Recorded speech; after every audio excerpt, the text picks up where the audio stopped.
Hey guys, welcome back to Within the Cauldron. I am Nico, and with me is, of course, Chrissy and Amy.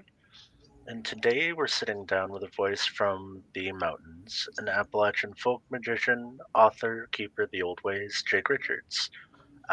Raised in the hollers of East Tennessee, steeped with charms, omens, and psalms magic passed down through his family's for generations, and he is the author of books including Backwoods Witchcraft and Doctoring the Devil.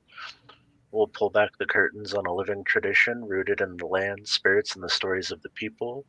He's a practitioner who walks the boundaries between the past and the present, bringing the grit and grace of the Appalachian conjure into our modern world. Please welcome Jake Richards. Thank you. Hey, Jake. Thank you for coming on. We appreciate it. Yeah, thank you for having me. Of course. Well, Nick, I want you to go and get this party started and let's see. Let's have some fun. All right. So, Jake, your books are rooted deeply in Appalachian tradition. How do you personally navigate the balance between preserving traditional practices and bringing them to the modern spiritual life? So, the way I've always envisioned it is even though, because, back in the day, everybody, like the rest of the country, viewed Appalachia as a region that had been left behind. That was until, Reagan got in office and he did his whole war on poverty thing and, brought a bunch of attention to Appalachia, which also kind of fed into those stereotypes of like the toothless barefoot hillbillies and all that stuff, because photographers would flock into the mountains. Photographers and journalists would flock into the mountains, and they would seek out the most impoverished families and things like that, take photos. And then some of those old historical photos that we have today are still deeply tied to Appalachia. That viewpoint is basically changing for the better. But at the beginning, it was basically making Appalachia as the face of poverty. Yep. When a lot of people, their elders would say, we didn't know we were poor until they came in and told us that we were poor. So even though, today Appalachia is progressing, sometimes in ways that not everybody agrees with, strip malls everywhere and everything like that. But at the same time, the people who are in Appalachia haven't really changed. Our needs haven't changed. We still need food. We still need shelter. We still need safety. We still seek love. We still want protection. We still want and need all of these things. So a good bulk of the lore and traditions and remedies and things like that are still being handed down because they are still useful. Now, some things are slowly fading, into the background, like the remedies that were done for when your cow wouldn't give its milk or the milk came out bloody. And that's also due to religious and spiritual changes. A lot of people, their beliefs in like active witchcraft in the mountains, slowly deteriorated, and therefore so did their what's the word I'm looking for? Their habit of assigning witchcraft to be the responsible component behind like the crops failing or hens crowing and all sorts of different things that would be, around the homestead that were directly affecting the people's livelihood, their food source, sometimes even their actual income if they, like raised pigs to go sell, in bigger cities like Asheville and different things like that. So I don't think it's that hard to preserve the bulk of the active practices of the tradition, while also keeping hold of some of the historical uses, like again the cow's milk or anything like that. But it's at a point where it does need a lot more protecting because the internet has opened the mountains up to the world in ways that it hasn't previously known. So this culture that has been growing for hundreds of years is now susceptible to being online and having an internet footprint during the age of misinformation. So there's a lot of factors that are threatening it, but there's a lot of factors that are helping it in many ways. Does that answer your question? I hope it does. Yeah. I ramble I'd say so. sometimes. Oh no, you're fine. Let's see. You often emphasize the role of spirits, ancestors, and land in your conjure work. What advice would you give those wanting to build respectful relationships with the spirits native to their own regions? Oh, that is a deeper question than you know. So there's a lot of factors to it. One of the first that I always jump to is sustainability. So one of the things, especially when working with herbs and harvesting herbs, whether that is for magic, for spiritual use, or simply just for medicine, is that you always want to be sustainable in your practice. So what a lot of Appalachian people, because Appalachians didn't have access to healthcare, so everybody knew a good handful of herbs that were good for colds, to stop bleeding, basically just first aid things and for things that were common. And then I'll talk about this in my next book, how there's differences between things being for personal use and that which is for professional use. And professional doesn't necessarily mean that they made money off of it. So then you would have people like Yarb doctors who were more professional. Their knowledge was a little bit more expanded in the use of herbs, and they knew a lot more herbs than, just your average Bill in the woods. So with that, everybody basically followed a sustainable practice, kind of mimicking the practices of the Cherokee, where when you go to hunt for an herb, you harvest the 4th or 7th plant that you come across. That way, that ensures that not only does it remain in that area for generations to come, it also helps and aids the species.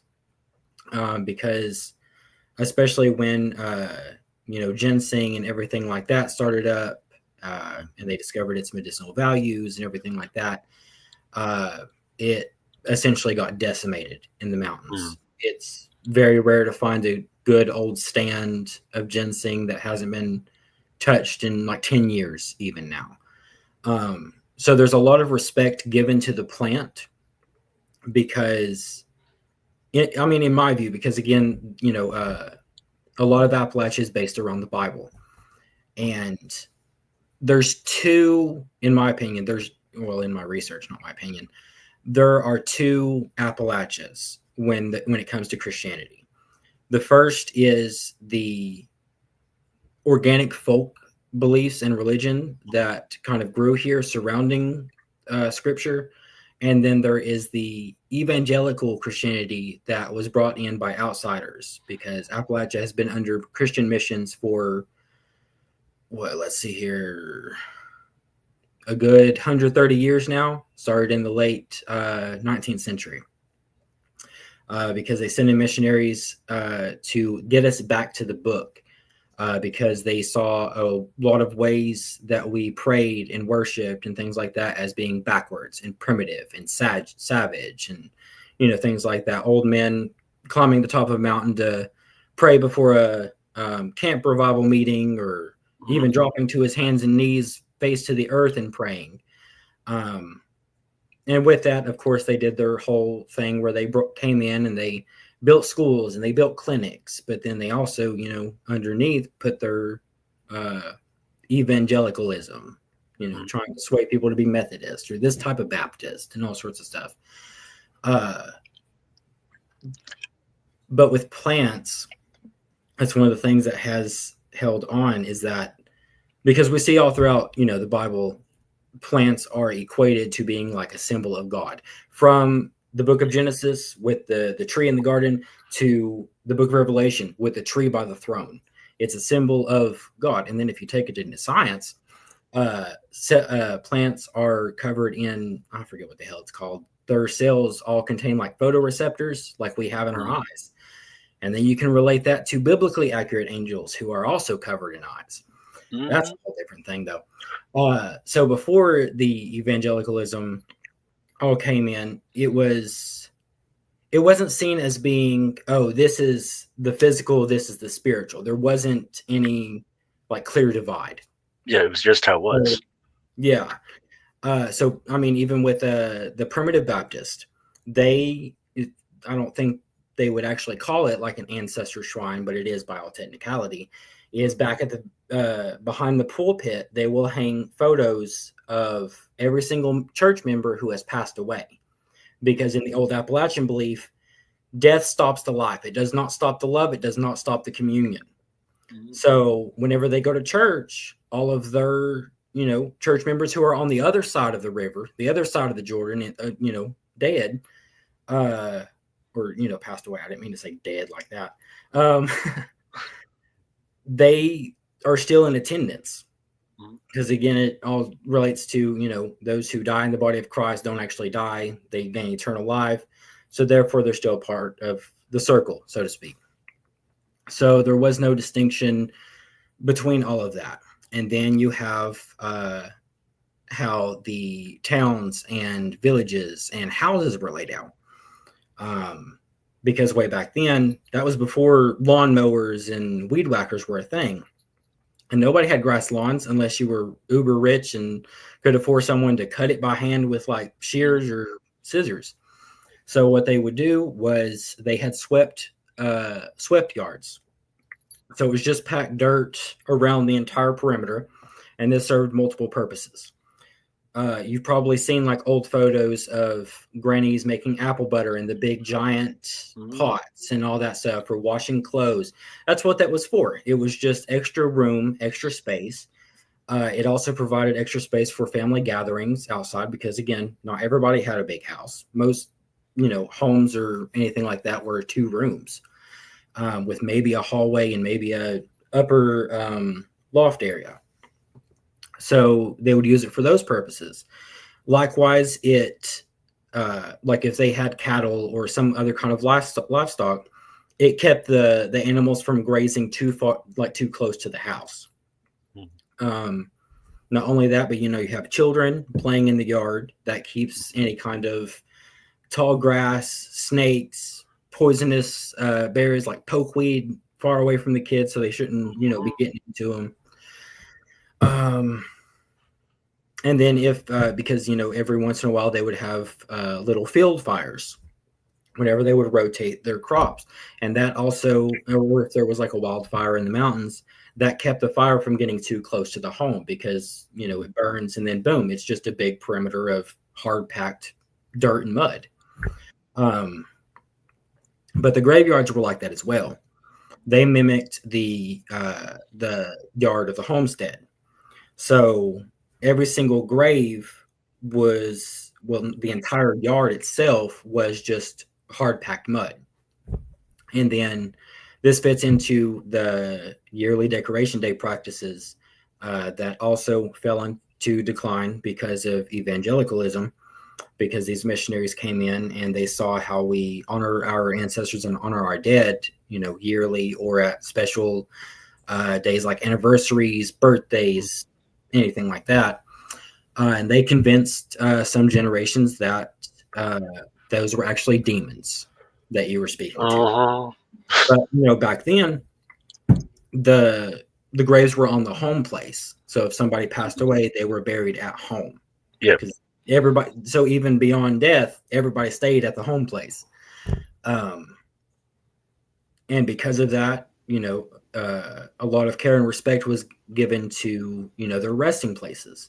So, if you didn't take care of your grandmother's grave or your pappy's grave or anything like that, you could have a Hank knocking at your door.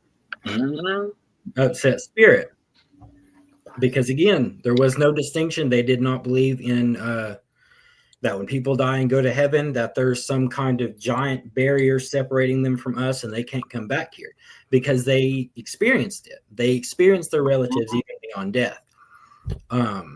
Because that's what a lot of people don't understand, is they think they can, read a book or watch a couple of videos online about Appalachia and they think they understand it. But they don't, because Appalachia is an experience. All of Appalachia is an experience. Everything we have of Appalachian culture comes based on the experience of those who came before us, whether that is Appalachian folk medicine, Appalachian folk religion, Appalachian folk everything, basically. because that's what folk means. It means of the people. And what do people do? They commune, they experience, they pass on, they hand over. So yeah, there wasn't much of a barrier. So the experiences of and knowledge of spirits and everything like that was just an everyday norm.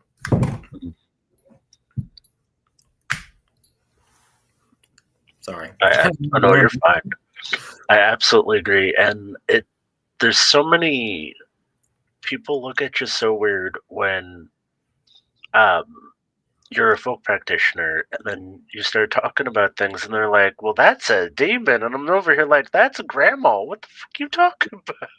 I never understood because like we'd go to like my sister would want to go to like her friend's church. And her friend's church didn't church the way we churched. And they always thought that the most random things were demonic. Like I had a friend in high school. Her mother refused to go into like Hot Topic or Spencer's because it was demonic. And I'm just sitting there thinking, I would think that demons have better shit to do than make these random things demonic. Random pieces of clothing, random anything, basically. They basically think if it doesn't conform to what you yourself, like as a Bible thumper, then it must be if they don't like it. Yeah. I keep telling people they're wasting their rebukes. It's like you get like a number of those a day, don't you? Like you can't rebuke sometimes everything. The thing they're rebuking is something the Lord put in front of them. Exactly. It's like my grandma always taught us like graveyard etiquette. So you paid at the gate, you went and you visited your beloved, and then you would let them know how things been since the last time you had been up there. Whether like, somebody's got a kid now or like just regular life happenings, and you just talk to them. Yeah. We should do that in the house with her husband passed away fairly early, and she would just talk to him. Sometimes she'd miss him and she'd just talk to him in the house. And when I told people about that, they're just like, yeah, it's like when I miss like the departed, like I just talk to them. Whether I go to the graveyard or I do it at home, they're always around. They're just like, it's the demons. And it's like, no, it's your grandma, you're fine. I've always spoken to like the dead since I've been a little girl. Even like I was reading your book and you were talking about like through the dreams and stuff like that. Like I've always had that. And I've always been told, I don't know if you guys heard of the superstition. I don't think it was in your book. It's where like a pregnant woman's not allowed to go into the cemetery. Yeah. They're scared that the baby spirit will get possessed and like booted out. Oh, I never heard that one. I know that pregnant women ain't supposed to like step over a grave or go to a funeral or anything like that because it could mean like the baby would be like born sickly or just real skinny like a skeleton or different. The spirits will sap the strength out. Yeah. I heard that one. Well, nowadays, since Appalachia handed over their dead to the public cemeteries and public funeral homes and everything like that, you don't know who your loved ones are laying next to now. Well, you don't know where they at either. If they cremated them, half of them get scattered all over the place. You could be walking all over people and not know it. Yeah. I just want to be cremated. Yeah. I don't want to be laying down to no stranger. I'm not a people person as it is. The next one, and back to I'm probably a little bit extra with that because I want to weave my own casket. I love that. I used to one of the ways, I don't think it was that frequent, but they would weave it from like willow branches. They would weave it like a big long person-sized basket and then have a top, like a basket top to it and everything. That's cool. I've heard of that. Yeah. I want the whole cooling rack thing, and then I want them to throw me in the oven and send me to the 4 elements because I got people I'm haunting. I got a list. I'm taking it with me. We talked about our haunting list. It's fine. In your book, Backwoods Witchcraft, you describe working with the signs and omens in nature. Can you talk about a time one of those signs directly shifted your path or confirmed a big decision? I'm trying to think of one. Oh, yeah. Well, it wasn't in nature, but it was in an antique store. So I was just going to the grocery store, and there's an antique store like right next to it. And I just got this feeling on my spirit to go to the antique store. And I was like, I know I already went there last week. I already know what's in there, you know? But I kept feeling it and I kept feeling it. So I was like, fine, I'll go. I'll just, look around or whatever. So I went, and it's a big antique store. So I always work my way from one side to the other. So I'm going down this aisle. I'm going down this aisle, down this aisle, down this aisle. Still not finding anything. I'm almost to the end. And what is it? It was like the second to the last aisle that I got to walk down. And I turn, and out of nowhere, this little moth flies out and flies down the aisle and then lands in front of this bay. And I was like, okay. And so I just walked down straight to that bay. And at the time, I had been looking for this certain type of Bible. It's like this is my working Bible. It's like a old type of Bible that they came out with in like the 1930s, 1940s. I think it was mostly meant for children because they were small. But it was black, leather bound, but it had like a zipper close. And then the little thing that hung off of it, off the zipper, was like a little cross. And I've been looking for one, but all the ones online and everything were just all beaten up and tattered, and I don't know what they did to some of them. But then I go to that bay and I see this. It's like one of those old Bible boxes. It's just wooden, has Holy Bible written on it. So I open it up, and there's one of those Bibles right down in there, and it's in perfect condition. And I pick it up and I'm looking through it. I'm, fanning through the pages to see if there's like any inscriptions or anything like that. Because that certain type had just a really pretty dedication page at the time. But I didn't see no dedication page. So I flipped through it. And I'm like, okay, only $10. Cool. You're coming home with me. So I take it home, and then I start to flip through it again. And at the antique store, I didn't see anything between the pages or anything like that. I always check between pages because you never know, especially in Appalachia, what somebody has put into a book. I have one Bible where certain verses are underlined and, different uses written by them. So I always look for those because I think those are cool, and it's, a physical, historical artifact, in my opinion, to Appalachian folk magic. So I take it home and I start flipping through it, and I start finding things.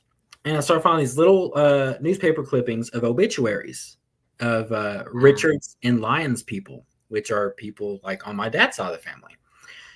And then I find the dedication page. It had been stuck, like the cover, it had been stuck like behind the zipper fold or something.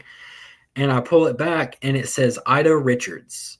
And then it gives the name of a church just right down the road that my mother's side of the family used to go to, Sinking Creek Baptist. And I incidentally bought a Bible of a distant cousin. That's really We're like the only Richards family in this area. We're the only Richards family who's married with the Lyons family. There's a whole Richards Lyons cemetery. Yeah. And one little moth. I know what you're talking about with the zipper Bible, because that's what my grandmother has. Yeah. And that's what when she passes away, I'm like, I want that.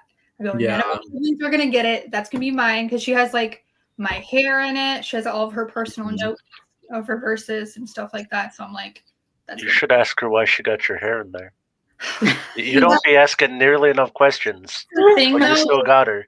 If I want a fiery spirit and ancestor, she's one. I can't. Yeah, we still have my grandmother's Bible around here somewhere. Yeah, it's still got like little baby booties in it and all sorts of stuff. I love that though. Like when you get your family member's Bible, because that's like very sacred to them. That's like shadows. And I'm just like, that's amazing if any of us can get it, or any of our families, because that's the only thing I would have of any of my grandparents anyway. So see, what I think is, the Bible in Appalachia, it wasn't just important because of, religious or spiritual beliefs. It was also important because of family history. So they would be passed down, and they would have, death dates, birth dates, dates of marriages, baptism dates, dates that certain accidents or big events in the family happened. So I think whenever we handed off the care of our dead to public cemeteries and funeral homes, the family Bible became the first ancestor shrine. Because when you first open it up in Genesis, it begins with the generations of Adam, and then it goes to the generations of Noah, and then the generations of Moses, all the way up to the generations of Christ. So when the ancestors were adding their names to, the inside covers, or sometimes they would have dedicated family tree areas and things like that, they were adding their own generations to it. I love it a lot. When I was reading your book for the first time, my dad's side is very Catholic, and I have a Southern grandmother, very Southern, another fiery woman in my life. But it was like when I was reading your book, I was reading like things that she's told me throughout my life and stuff like that. Like on my mother's side, she was there's more Ozarks, but they talked about like I wasn't allowed to speak of a bad dream until I ate breakfast and stuff like that. I'm like, is Jake my cousin or something? Well, that was the fun thing. My whole life.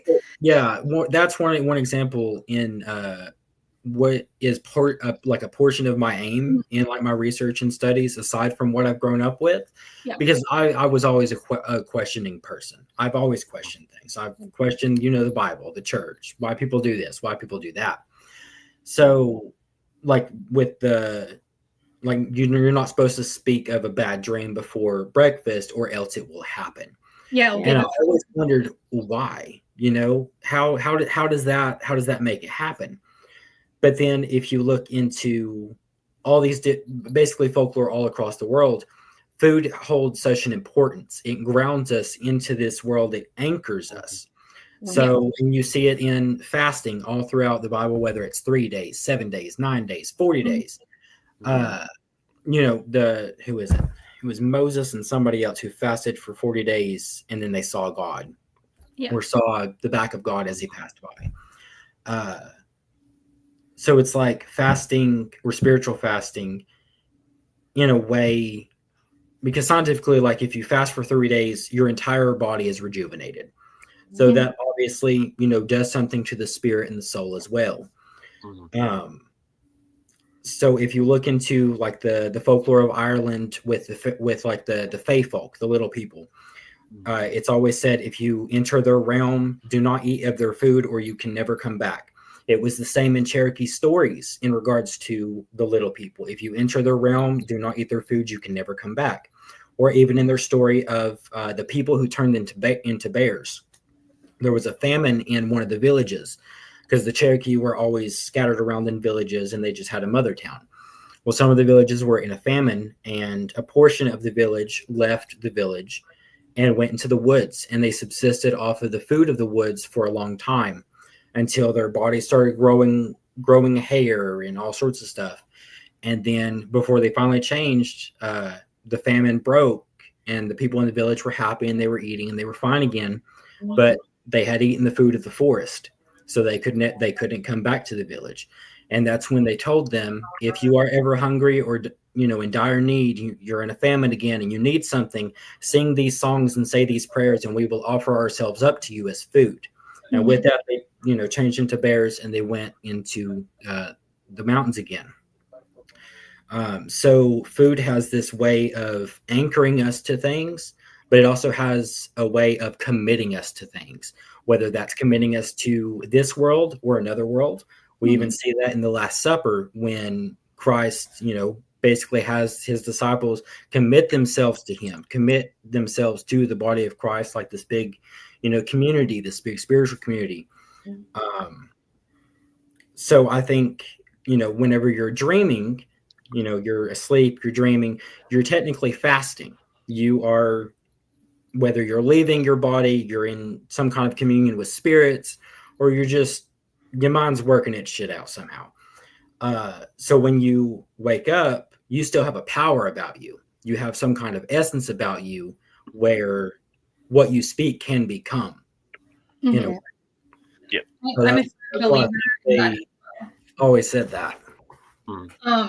Because me and Nico, I do like paranormal life sometimes. Okay, Mhm. let's not go into that. But we did like we had this evil spirit basically attached to us, and it attacked me in my dream state, and it was to the point where like I could grab it, if you know what I mean, like in my astral form, I guess. But I had like a baby at the time, so I'm like, oh, hey, mama bear, like no, Yeah. let's not do this. But I think a lot of people don't understand like what you can really do in your dream state, if you know what I mean, like how much power you Oh, really. yeah. A lot of people are like, well, I don't have power. I'm like, yes, you do. You just have to. Oh, yeah. Yeah, I think there's only been, because I grew up in a family that always had like salt lines, and we always washed the floors and things like that, so we never really dealt with ghosts much. But there was this one time I was dreaming, but in my dream I was laying in my bed, and I just simply got up out of bed. I could feel the hardwood floors under my feet, and I walked downstairs, and I walked into the living room. And I almost didn't see it until I noticed there was something hanging on the wall. And do y'all remember like the old decor from like the 90s where it was like it was like metal green leaves, and it was just I have. like that? Yeah, it was exactly like that hanging on the wall. And I was like, I don't own that. I don't have one of those. That's not what goes there. And as soon as I said that, it's like eyes opened up in the middle of it. And I immediately started saying the Lord's Prayer and woke up and got to work. When I had my attack happen, I really leaned onto my dad's Catholic roots with my staff and just intertwined them. Saint Christopher. Yeah, well, Archangel Michael, I worked with a lot, and I had my kids say it because the spirit was like, mm-mm. Yeah. You know what I mean? You, like that heaviness, you're like, no. Yeah. Yeah, we love Archangel Michael. My mom's got a thing right there of him hanging up. I also have like a necklace with another Saint Christopher. Yes, Saint Christopher when I travel, because I travel a lot. So I'm surprised you don't have. It's like kind of like a dog tag like this, but it's got Saint Michael on it. It's antique. And yeah, that's the one I have been passed down from generation to generation. Yeah. Yeah, there are even though Appalachia is mainly Protestant, there were a lot of Catholic elements, because the people who mainly were employed in like coal mines were Catholic, whether it was from Italy, Poland, sometimes Ireland, or even I also talk about this. You'll probably know what this is. Sin eaters. Okay. Yeah. So I also talk about that again, connecting it to food committing you to something, food anchoring you to something. So for those who don't know, sin eaters were this person in some communities. I don't think they were ever like super common, because as of the 1830s, writings about them were already saying that the practice had almost completely died out in like Welsh communities, Irish communities across the seas and everything. But a sin eater was somebody who, right after the death of a family member, before you contacted anybody else, because sin eaters were looked down upon, they were outcasted, and it wasn't a good thing to be calling on them in some people's opinions.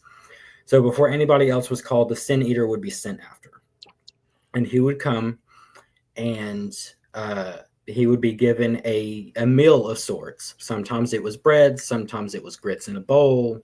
It just depended on what they had. Then for drink, sometimes he was given water, sometimes wine, sometimes moonshine, or some kind of homebrewed beer. And he would sometimes he would like place the plate or the bowl as well as the glass on the actual corpse, and he would eat and drink. And that was symbolic of him basically absorbing and taking onto himself the sins of that person so that their family member could enter heaven, basically pawning their own soul. That was actually what they would say is, I pawn my own soul for such and such. Mm. But what I think is it is actually a remnant of the Catholic last rites, Yeah. because the Irish who came over here, Mhm. they were just when did the Reformation happen? It was like the 1600s, so they were only a couple of generations removed from centuries of Catholicism. Mhm. So I think because there's such an importance placed upon last rites, Mhm. that they kind of made do with what they had, what they knew, and they often linked it to the one thing where Christ says, "There is no greater love than someone who would lay down his life for his friends." Yeah. So, on the perspective of the Sin Eater, he was doing a great thing. He was trying to pawn his own soul so someone else could enter heaven, which is essentially the exact opposite of what the Pharisees were doing in Christ's time. Yes. So again, it's like the food itself absorbs the sins, and then he commits it to himself by the consumption of it. Mhm. And then after his meal was done and he was paid in oftentimes the smallest portion that the family could afford or wanted to give, again, because of social things, they weren't well regarded, then he would leave. And then the family would be notified. So people would start going up the hollers and out into the communities and ringing the church bell and tolling it for every year that they lived, and everything would continue from there. I love that. Yeah. Similar to the version I know. The one I know was like yeast rolls. You would proof the dough on the corpse with the cooling board, Mhm. and then they would bake up either biscuits or like little rolls, and then you get ask the family member one for each atrocious act they committed, and then they had to sit there and eat all of them until they were gone. Yeah. I have some questions. Well, first of all, I want to show you books off. Okay. Okay. Your first book here, Rich Love. Let's read the title. Well, Backwoods Witchcraft. Okay. Doctoring the Devil. Double Love. She's reading it for you right now. Appalachian Folk Healing. Love. Now you have a new book that's coming out, which is your fourth book. It's called In the House of Spirit, Appalachian Mountain. Mhm. Now, according to your Facebook, you just heard it in about July. So when do you think it would come out live? As of right now, my best guess is sometime next year in 2026. No. We haven't even started the editing process or anything yet. We are, as you can tell, we are patiently waiting for it to come out because, of course, we be the first ones to try to buy it. And then you also have your card, your tarot cards, and they're not here with us right now.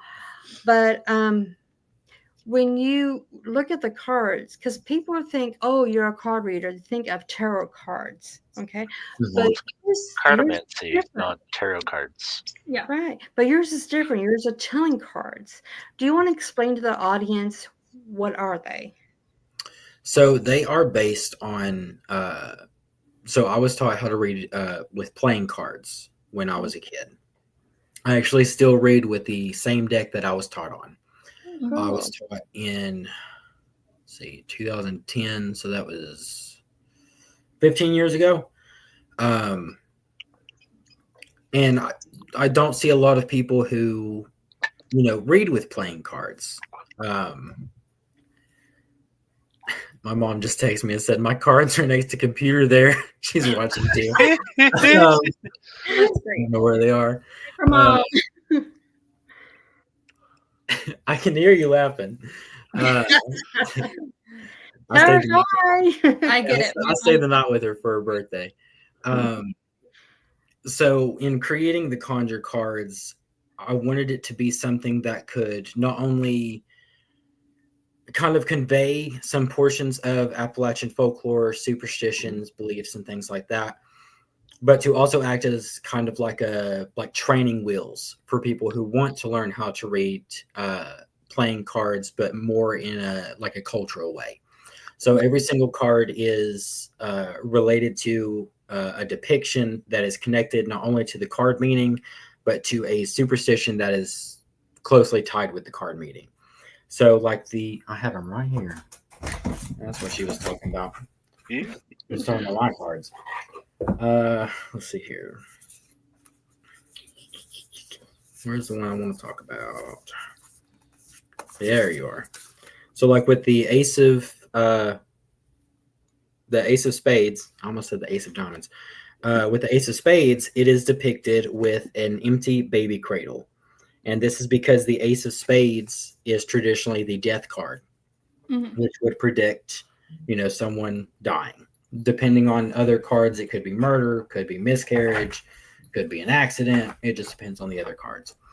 So it's depicted with an empty baby cradle because it was an old thing that to rock an empty chair or rock an empty baby cradle invites death in. I've heard that many times. Yep. Yeah. Oh, yeah. And it also relates to dream of a baby or the birth of a child is a sign of death. So it was always backwards. You dream of a birth, it's a sign of death. You dream of a death, it's a sign of birth. Yep. Was it of weddings too? You dream of getting married? I've heard that. I've heard that from other people, but I never personally heard that growing up. I don't know. I always heard if you dream of fish, it's also a sign of good luck, money, but also fertility if you're trying for a child. Yep. I'm sorry, I didn't mean to cut you off. No, you're fine. You're fine. I just think it's like me and Nico was talking about because my grandmother, I have a grandmother that was, her family's in Tennessee and Alabama. And then I have a family in the Ozarks, and how the folk magic kind of intertwines all over the country. There's so many, as I'm reading your book, I was saying, I'm I've heard all a bunch of this stuff my whole life. It's so intriguing. And then other people are oh my God, I've heard this too. Knock on wood. That's, trees protecting you, the spirits of the trees and stuff like that. I'm I've heard that my whole life. And I think a lot of everywhere throughout the country has, folklore and superstitions that are, if not the same, they're quite similar. The thing that makes them different is their histories, because as people moved west, they came in contact with different people, with different cultures, and then different areas had their own history, their own shit going on, and it was all kind of So like with the Ozarks, it's kind of like the closest relative to Appalachia, because the people who settled in the Ozarks have been there longer than people who settled to California or something like that. But yet, because they've been in the Ozarks for so long, their traditions have also become more distinct and a little bit separate from Appalachia, but not so quite into where they're two totally different species at that point. Yeah. There's similarities with treaters in Louisiana, along with it's a French word. It basically just means helper, healer, something like that in Louisiana French, French Creole. I think, I can't remember. Probably incorrect on that. Their ways of healing and moving the hands across the body and things like that is very similar to Brauchers in northern Appalachia, Pennsylvania. So there's a lot of similarities, but just because there's similarities doesn't mean they're the same. A lot of people overlook that and totally ignore and forego any histories or anything like that. Because I just, talked about with the home place yard and the graveyard being hard packed earth. That's why there was such, that's why graveyard dirt was so prominent. And that's why foot track dirt was so prominent. Because, somebody walks up to your house and then they leave, you can most often see their footprints. Or even the, what was it? It was like it's like a superstition about the trail of a snake, or like the path of a snake. Something to do with marking an X in it or something like that. But that's how they seen it, because you can't see the path of a snake in grass. They just weave and wind right through the blades. So yeah, that connects that portion and that use of like graveyard dirt or dirt from the home place or foot track dirt to a historical aspect of Appalachia that is now covered in concrete and green grassy lawns. And that would be, people would be totally ignorant of that if they didn't lean into the actual history of the regional practices that they're looking into, aside from just their surface level possibilities and uses for their, their own personal lives. Well, and even graveyard dirt changed, because with the invention of the grave vault, any grave past 1960s is put in a vault now. So the grave dirt is worked differently because it doesn't absorb the fluids of the person into the dirt. And see, that's what I have to remind people of. It's like, if you need grave dirt, like, you better hope your ancestor was buried before the 60s. Yeah, because old caskets in Appalachia, the casket wasn't just made and sold to random people. It was made after the time of death, often by neighbors and family members. And because the casket was wood, it wasn't like this treated wood that they have now on, like random concrete playgrounds and things like that. Not concrete, but like that hard rubber stuff that they like to put everywhere. Like instead of the mulch, I don't know what it's called. It's like the tar or something. It's like used tires or something. Yeah, something like that. It's just real rubbery. Or like that fake grass that just has those little rubbery points. Sod, you mean? No, sod's real grass. It's the turf stuff. Yeah, I think it's just turf. I think they just call it turf. Yeah, that's the word. Yeah. Now, Jake, you was raised into this tradition. So this is kind of like a two-part question. Because I know that you was raised in this tradition. So how far back can you actually trace your family line in this tradition? So that is a difficult matter all on its own, because everybody wants to trace it. For instance, what they don't realize is that it's not necessarily something to trace as if it was like an occupation, like being a blacksmith or a brick maker or something like that. Excuse me. It was simply just common everyday things. So like, again, like I talk, so in Doctoring the Devil, I make distinctions of how there's like varying degrees of practice. You have the folk witch who could or could not be in league with the devil. I talk about that more in the next book as well, as mystic workers, because you can't talk about Appalachian folk religion and ancestor veneration without talking about the people who walked up that mountain and looked into the other world. So like folk witches, you had witch doctors, you had witch masters or witch finders whose sole job was to find out who hexed you. That's what they were good at. And then you had faith healers and yarb doctors. And then some of them were more specialists in animals, so they were called cow doctors or horse doctors. But every single one of those practices, a small portion of it can be found in every single home in Appalachia back then, whether it's all of the herbs that were used, all of the different things that were just done for good luck, the different ways of praying or putting things in a Bible, or, different things like that. So I'll make the distinction in the next book that there are, because a lot of people read Backwoods and I guess misunderstood and assumed that their grandmother used this herb or this herb, so that automatically means that she was a granny witch. I also talk about the term granny witch in the next book as well. It's more so it's kind of like a conjoining of two different things. You had the actual folk witch, and then you had the grannies. And the grannies were most often just midwives. And they would be called grannies no matter what age they were, no matter whether they had children or grandchildren or not, or even if they were married to begin with.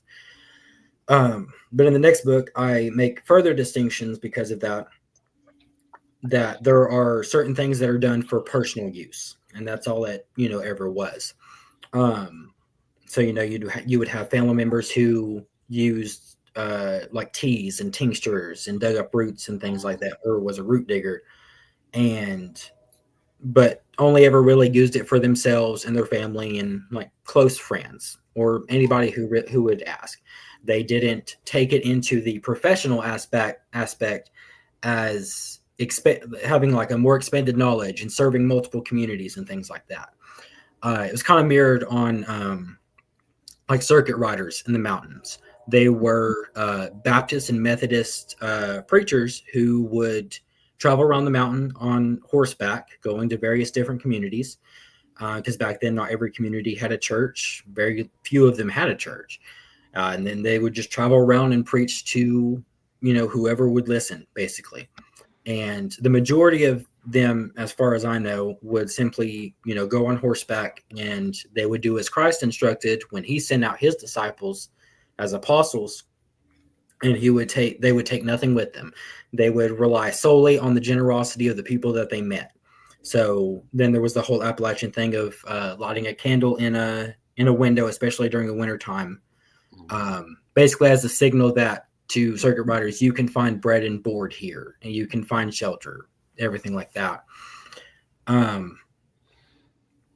So it's very difficult to like trace anything, especially on paper, because that stuff wasn't really ever written down, and the majority of the people back then were illiterate, and a lot of this was oral. But there are certain signs that you can still find. Is in sometimes there will be I don't know what you call them. It's kind of like community history books, or things of the sort, where like they talk about pamphlets. Well, not necessarily, but like small towns will sometimes like write their own histories of like all these different families, and there was this man who sold this on the corner of the road or something like that. Sometimes they will talk about local people who were like faith healers, or anything like, or just like a snake handling preacher who did laying on of hands, or like what's his name? I talk about him in Doctoring the Devil. John Hendricks, I think his first name was John. He was the Oak Ridge prophet, and there wasn't really anything special about him except for the fact that he was seen as being depressed and that he went crazy. But then his prophecies came true, and Oak Ridge became the place where a portion of like the research for the atomic bomb was built and developed. So you can sometimes find things kind of like that, but in like a more small town sense, so to speak, or even like old newspaper clippings about like a random folk healer. Like I found one of this woman who would have lines of people because she had taken her practice into the professional field, even though she didn't charge money, and they would line up to be healed by her, and she would like touch their infirmity or heal them, and then she would touch the branch of an apple tree that she was sitting underneath, and I guess the apple tree would take on the illness, the infirmity, whatever it was. The only thing that I can really think of that would have made it onto paper is if a man was either a yarb doctor, a faith healer, or possibly a seventh son. Oh. And that's because, well, the seventh son would obviously be on census records as being the youngest of 7, male children. But oftentimes they would be called doc, just DOC, but their occupation would say farmer or blacksmith or something random that wasn't an actual medical professional. Yeah. That would usually indicate that they were given that nickname by either their family or their community because of the way they healed with herbs or the way they healed with prayers. That distinction unfortunately can't be known. Yeah, that's really the only thing that I've ever found as like regarding like documentation something down the lineage. Now, what you can lean into is family stories. I have family stories on both sides of my family. But one thing that has always sat weird is that my grandmother's father, my Papa Morgan, we found one picture of him right before Nana died. And he's just posed up and he's wearing like an old timey hat. Wasn't anything strange about it, except for the fact that he's holding a doll. And it's just a little doll. And the way he's holding it, I can't even describe it. It's like his hand is like this, and his other thumb is over here in his lap. You can see there's a bandage around this thumb, and you can see a little blood droplet or whatever. It's perfectly clear, perfectly fine. The doll is blurry. The entire thing's blurry. And when I first found the photo, I took a photo of it with my iPhone, and when I took the photo, it took upside down. Like the original photo is upside down, but my phone was not turned upside down.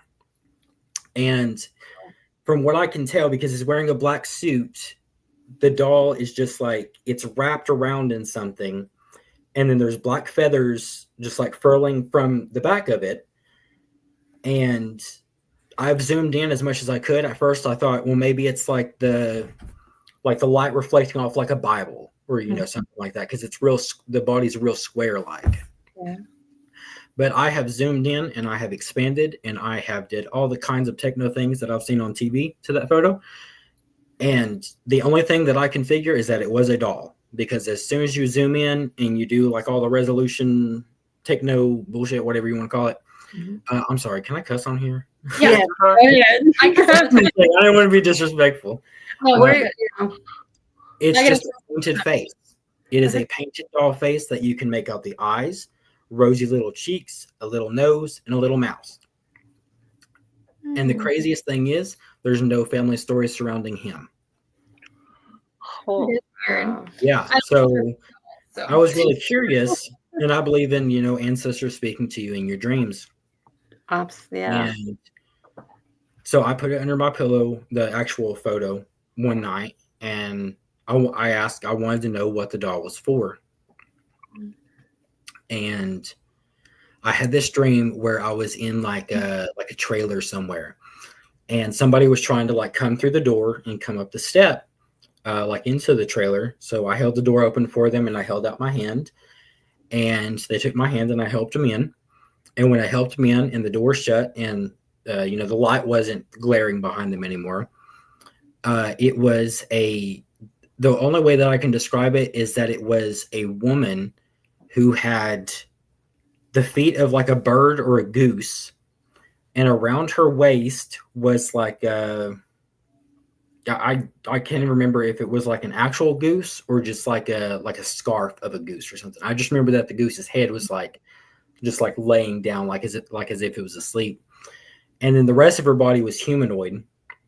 And she did have a breast, but everything was like bluish gray and skin tight. You could see ribs. And then the entire rest of her body was covered in just eyes that would blink independently, but not right here. Right here, it's like they were like hollow eye sockets, but covered with skin.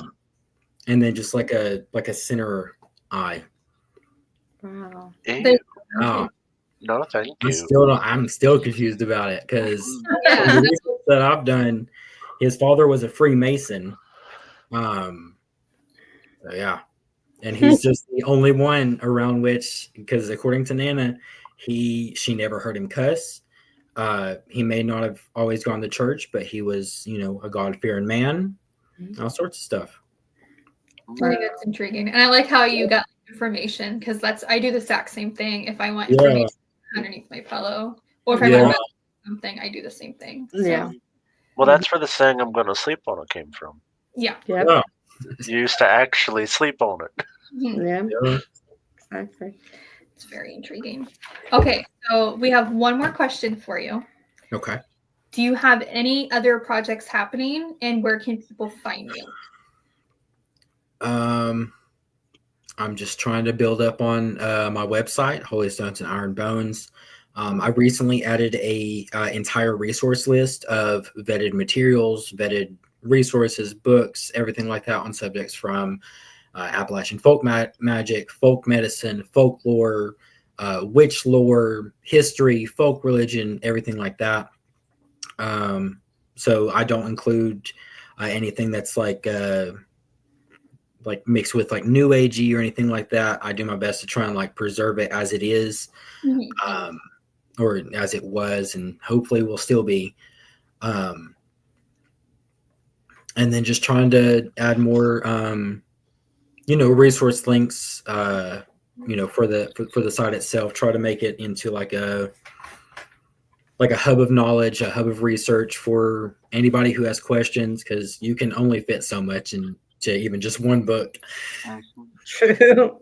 Yeah. True. Even with this one, I originally proposed it as being 120,000 words, and Wiser was like, that's a lot, maybe 90,000 words. And I was like, okay. And I submitted it with 110,000 words. But I love that in your books, you have so much information. They're meaty. Yeah. Like you have a little bit hard to try and organize it all. Oh, yeah. Well, Yeah, it fascinates Very me good. because when I was studying like Ozark folklore and even our local like folkloric and superstitious practices, it was difficult trying to organize some of it, because it's like, how do you source, Billy Joel who lives in this holler, and how do I make that academic?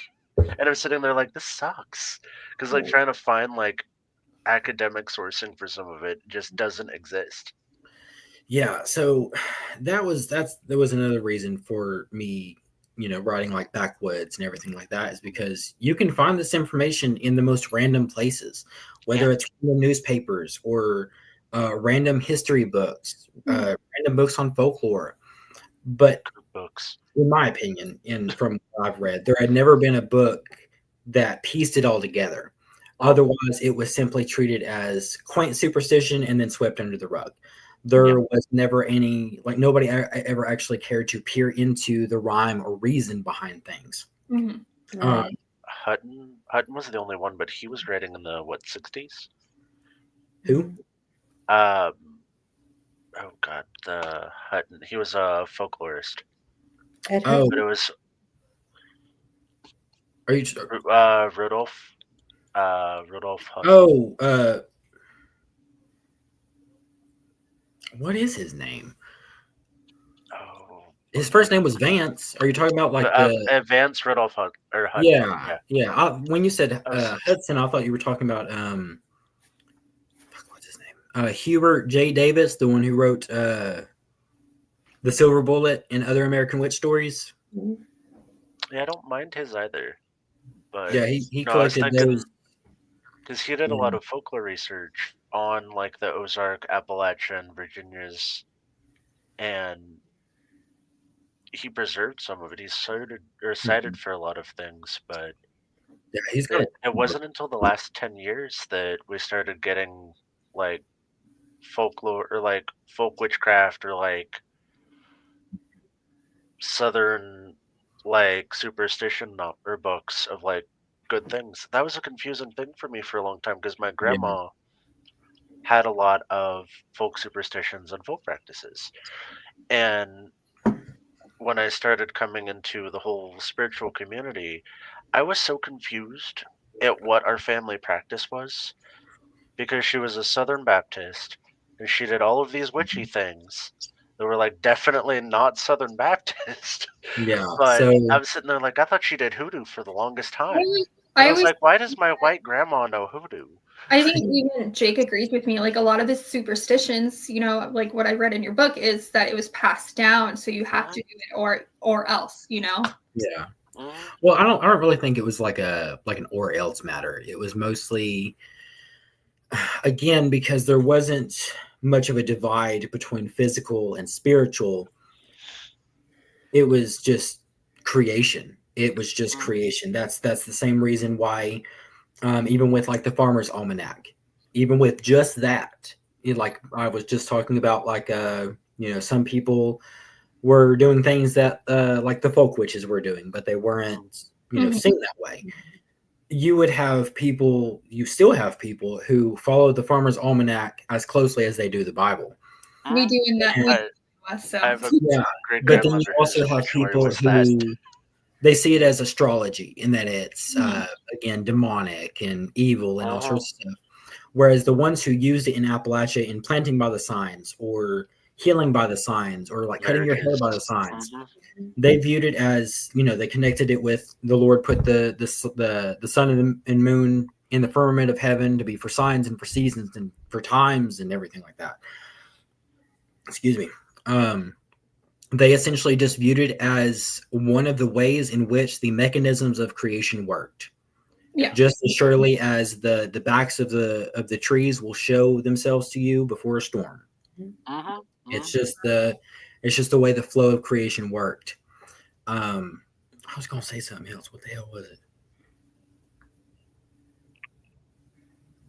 Oh, hell, I hate when this happens. It happens to me all the time. But I also talk about the distinction between what was kind of accepted and what was viewed as witchcraft. And this is one of the reasons why a lot of people were upset with me that I named my first book Backwoods Witchcraft, because apparently it led them to believe that it was supposed to be like more Wicca and more European traditional witchcraft. Yeah, me too. Yeah.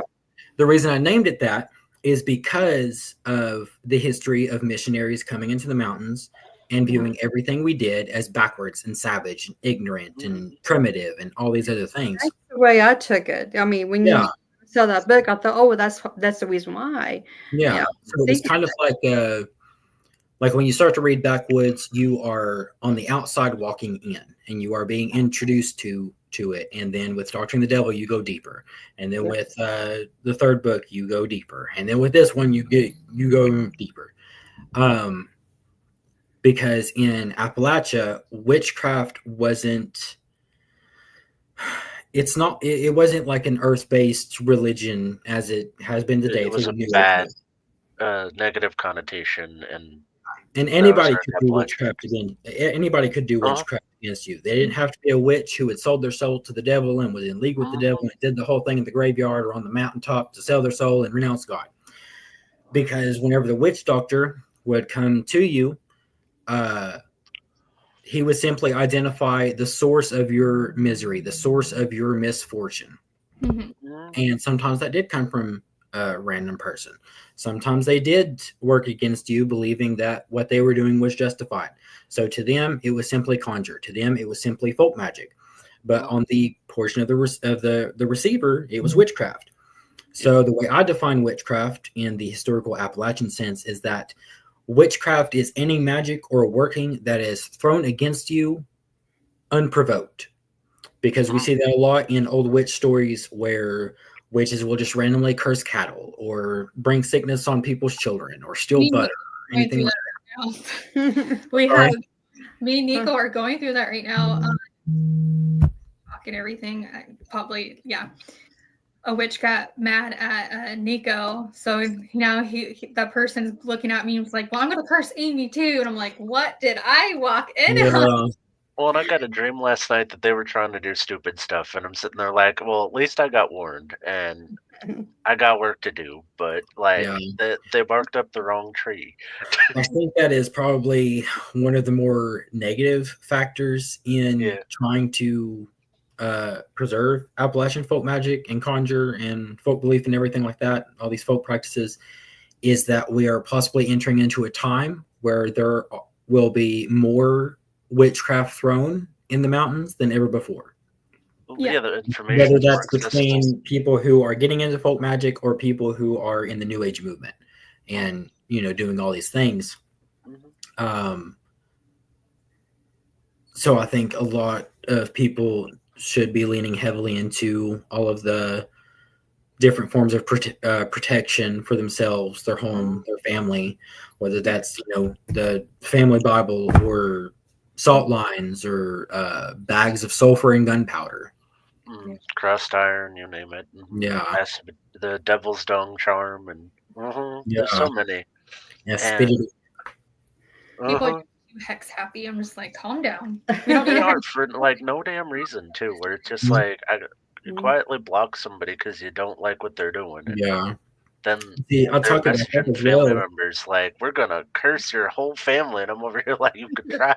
You could try.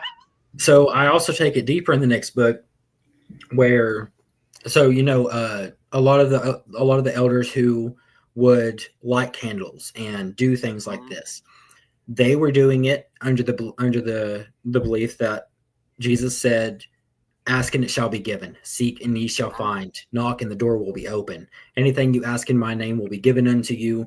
You could say to this mountain, move, and it will be cast into the sea if you have faith the size of a mustard seed." So for the elders, prayer was a way in which this worked. This was a form of prayer. Because all folk magic all across the world works upon sympathy. Like affects like.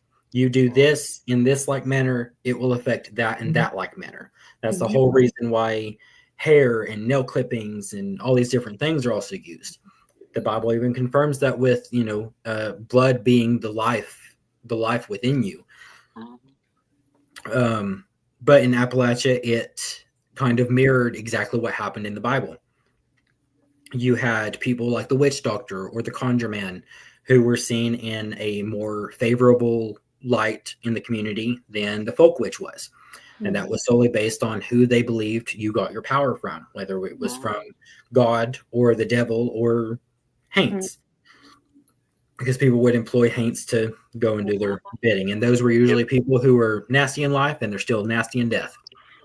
All waiting until judgment. So a lot of people don't know is, it's heard throughout the American South, whether it's in Hoodoo, Ozarks, the Appalachians, that Moses is always pointed to as being, one of the greatest conjure men.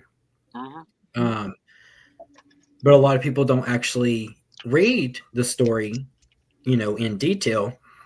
Everybody assumes that God parted the waters when Moses held up his staff and God turned the river to blood. Yet we see in Exodus 3, God showing Moses how to do all this. He showed Moses, cast your staff on the ground, and he did, and it became a serpent, and he became afraid. And then God said, take it up by its tail, and he did, and it became a staff again. He told him, put your hand in the bosom of your tunic, and then pull it out, and he did, and his hand was covered in leprosy. He said, take water from the river and pour it on the ground, and when he did, it was blood. So in this way, it's like all magic, even according to the Bible, is kind of like this foundation that is built inside of creation. And this is the same way that the Egyptians were able to do the same things that Moses did, because they were dipping into the same bucket of water. Except Moses was using a different rag or under a different god than the Egyptians were. And then, of course, there's bias. Moses won, and Aaron's staff turned into a serpent and ate the other one's staff. And then we also see this in the same sympathy in the book of Genesis, one of the very first places with, I believe it was Jacob. Yes, it was Jacob. He was under stewardship with some guy. He was promised to marry his daughter. He worked under him for like 7 years. But this man, he told him, I will watch your flocks and I will take care of your flocks.